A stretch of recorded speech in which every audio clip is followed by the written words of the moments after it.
4 দিনের জন্য বিভিন্ন জায়গা থেকে পুলিশের যে সেকশনসগুলো রয়েছে সেখান থেকে পুলিশ আনা হচ্ছে এবং ডিপ্লয় করা হচ্ছে এই জঙ্গিপুর মুর্শিদাবাদ বিভিন্ন অঞ্চলে, এবং বলা হয়েছে আগামী 4 দিন যে কোনো পরিস্থিতির জন্য তৈরি থাকতে হবে।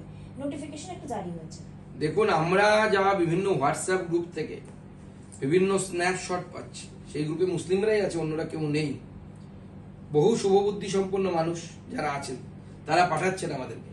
তাতে দেখতে পাচ্ছি বিভিন্ন জায়গায় উস্কানিমূলক আহ্বান দেয়া হচ্ছে ওয়াকফ বিলের বিরুদ্ধে, বিভিন্নভাবে সেখানে লোক জমায়েত করার কথা বলা হচ্ছে। এই পরিস্থিতি যদি চলতে থাকে আগামী দিনে পশ্চিমবঙ্গে আমার মনে হয় 355 বা 356 ধারার মতো কিছু লাগু করতে কেন্দ্র সরকারকে বাধ্য করবে বাংলার মানুষ। আমরা চাই না, আমাদের কেন্দ্র সরকার জানেন আপনারা 356 ধারার প্রয়োগে আমরা বিরোধী, নীতিগতভাবে বিরোধী।